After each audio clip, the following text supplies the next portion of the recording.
Hello students, আমি Ujjwal Das. Welcome to my YouTube channel Top Guide. আজকে আমি আলোচনা করব পঞ্চম শ্রেণীর গণিত বইয়ের ৮৩ পাতার সমস্যার সমাধানগুলো। কিভাবে আমরা এই সমস্যাগুলো সমাধান করব তা প্রথমে আমরা দেখে নিচ্ছি যে প্রথমে আছে উপরে অর্থাৎ লব সংখ্যাটি ২ এবং হর আছে ৫। তো পরের যে বক্স আছে সেগুলো আমরা কিভাবে পূরণ করব তা আমরা দেখে নিচ্ছি। নিয়মটা হচ্ছে প্রথমটাকে আমরা যদি এখানে ২ দিতে পারি তাহলে এখানেও ২ দিতে হবে। এখানে পরের ঘরে যদি ৩ থাকে তাহলে এখানেও আমাকে ৩ দিতে হবে।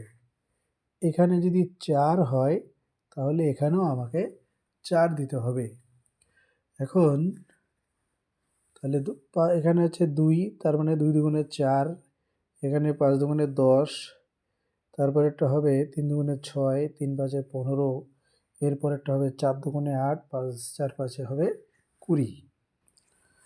খ নম্বরে বলছে লব আছে ২, হর আছে ৭। তাহলে এটা যদি ১৪ হয় তার মানে আমরা ৭-এর ঘরের নামতা যদি বলি ৭ × ৭, ৭ দুগুণে ১৪, তার মানে এই ৭-এর সাথে ২ গুণ করে ১৪ হয়েছে। তাহলে এটা যদি ২ গুণ করে ১৪ হয় তাহলে এই ২-এর সাথে ২ গুণ করলে হবে ২ দুগুণে ৪ হবে। এবার এটা ২-এর ঘরের নামতা বললে দেখো তো এটাতে ৬ কী করে আসে, যে ২ একে ২, ২ দুগুণে ৪, ৩ দুগুণে ৬। তার মানে আমরা জানতে পারলাম এই ২-এর সাথে ৩ গুণ করলে ৬ হবে। তাহলে এই যে ৭ আছে হর, তার সাথেও ৩ গুণ করলে হবে কত? ২১। এবার এই লবের সাথে কত গুণ করলে ১০ হবে? ৫ দুগুণে ১০ হবে। তার মানে ২-এর সাথে ৫ গুণ করাতে এখানে ১০ এসেছে। তাহলে এই ৭-এর সাথেও ৫ আমাকে গুণ করতে হবে।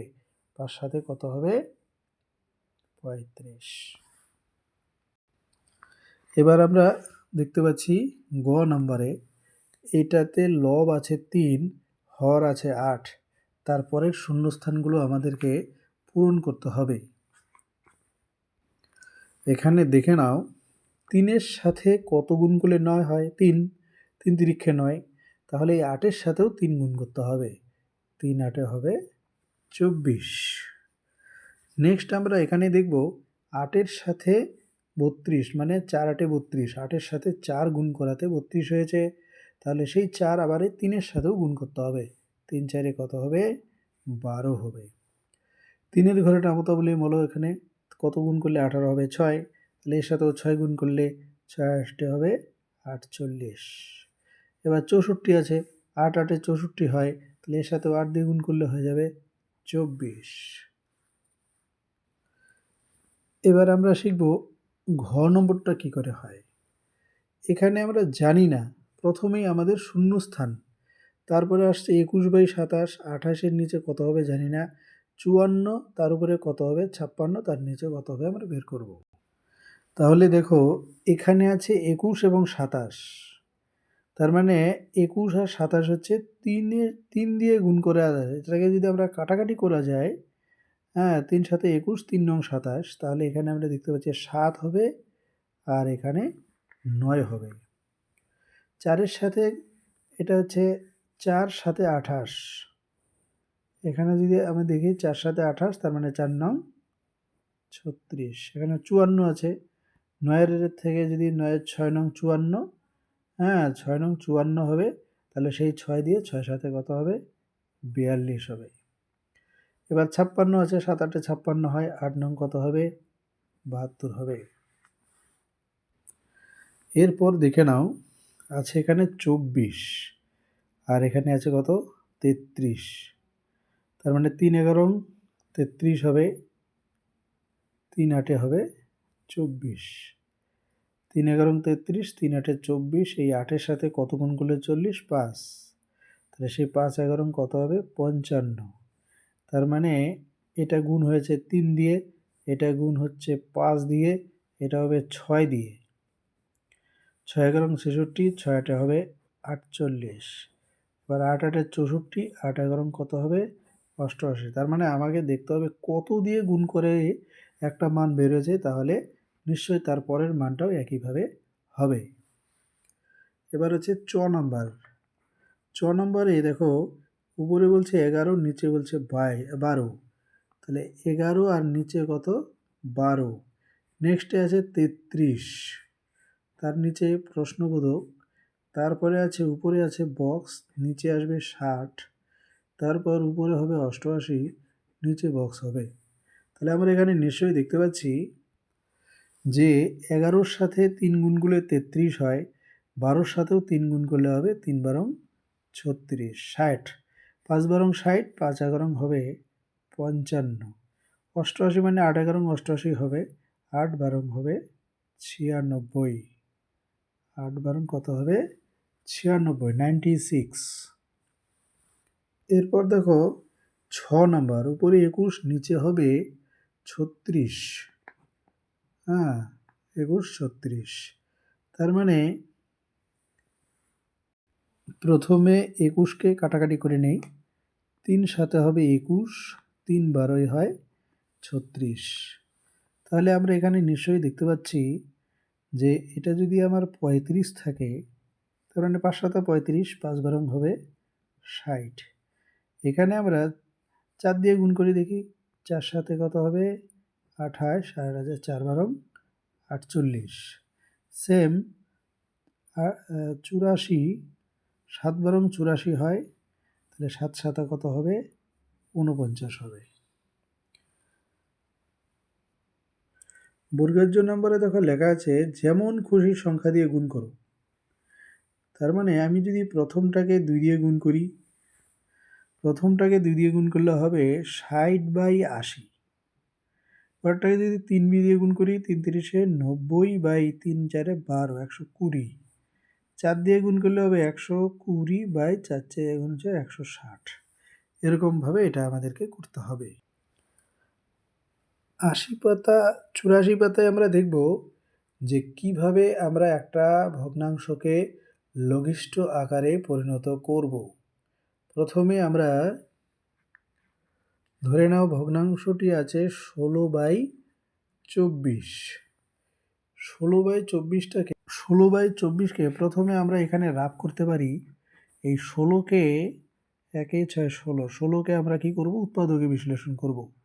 8 দুগুণে কত হবে 16, 2 দিয়ে হবে 4 দুগুণে 8, 2 দুগুণে কত হবে 4।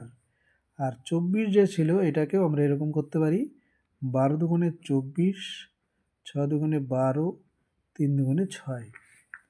তাহলে আমরা এখানে এই 16-র জায়গায় আমরা এখানে কি কি পেয়েছি 2 গুণন 2 গুণন 2 গুণন 2, এখানে 4টা 2 পেয়েছি। তার নিচে হবে 3টা 2 আর একটা হবে 3। এই যে এখানে দেখানো যে 1 2 3টা 2 আর একটা 3 ছিল লিখে দিচ্ছি। এখন আমরা একটু কাটাকাটি করে দেই, মিলিয়ে যে 2 আর 2 কাটা, এই 2 2 কাটা, এই 2 2 কাটা, উত্তর হবে 2/3। ধরে নাও এখানে আছে 20/28। 20/28কে প্রথমে আমরা 20কে উৎপাদকে বিশ্লেষণ করলে হবে 2 দিয়ে 10, 2 দিলে হবে 5। এবার 28 যে আছে এটাকে আমরা চেক করি, 2 বার দিলে হবে 14 দুগুণে 28, 7 দুগুণে 14, আর যাবে না। তাহলে আমরা এই 20-র জায়গায় লিখতে পারি 2 গুণন 2 গুণন 5, আর এই 28-এর জায়গায় আছে 2 গুণন 2 গুণন 7। এই 2 কাটা, এই 2 কাটা, থাকলো হচ্ছে 5/7। তারপরে দেখো আছে 36/81। সংখ্যাটাকে আমি প্রথমে উৎপাদকে বিশ্লেষণ করব। 2 বার দিলে হবে 18, 2 বার দিলে হবে 9, 3 তিরিক্ষা হবে 9। আবার আছে 81। 81কে আমরা 3 বার দিলে 3 27 81, 3 বার দিলে হবে 3 নং 27, 3 তিরিক্ষে 9। তাহলে আমরা 36-এর জায়গায় লিখতে পারি 2 গুণন 2 গুণন 3 গুণন 3, বাই আমরা 81-র জন্য লিখতে পারি 3 গুণন 3 গুণন 3 গুণন 3। তাহলে কাটাকাটি করে দিই মিলিয়ে 1 2 1 2, তাহলে উপরে থাকবে 4, নিচে থাকবে 4 3 তিরিক্ষে 9। এবার দেখো 2 নম্বরে বলছে পেজ নাম্বার 85 পাতার, উপরে আছে 45, নিচে আছে কত 63। এটা কিভাবে হয়? প্রথমে যেহেতু 45 আছে তাই আমরা এটা রাফে 45কে ভাঙাবো। পিছনে 5 আছে মানে 5 নং 45, 3 তিরিক্ষে হবে কত 9। এবার 63 যেটা আছে তাকে আমরা এরকম করতে পারি 7 নং 63, 3 তিরিক্ষে 9। তাহলে আমরা এবার 45-এর জন্য লিখব 5 গুণন 3 গুণন 3, আর 63-র জন্য লিখব 7 গুণন 3 গুণন 3। এই 3 3 কাটা, উত্তর হবে 5/7। এবার আছে 3 নম্বরে, উপরে আছে 16, নিচে আছে 24। তাহলে 16কে আমরা প্রথমে উৎপাদকে বিশ্লেষণ করলে হবে 8 দুগুণে 16, 4 দুগুণে 8, 2 দুগুণে 4। আর যখন 24কে ভাঙাবো আমরা, তখন আমরা এইভাবে লিখব 12 দুগুণে 24, 6 দুগুণে 12, 3 দুগুণে 6। তার মানে 16-র জন্য আমরা লিখতে পারি 4টা 2, 1 3 4। 24-এর জন্য লিখবো আমরা 3টা 2 আর একটা হচ্ছে 3, 2 3 1 2 3 সমান সমান হয়ে যাবে 2/3। তাহলে আজকে এই পর্যন্তই। আমার ভিডিও যদি তোমাদের ভালো লাগে তাহলে আমার চ্যানেলটি সাবস্ক্রাইব করো এবং বন্ধুদের সাথে শেয়ার করো। বেল আইকন অন করে রাখবে, তাহলে সঙ্গে সঙ্গে ভিডিও আমার তৈরি করা এবং সেন্ড করার সাথে সাথে তোমাদের কাছে পৌঁছে যাবে।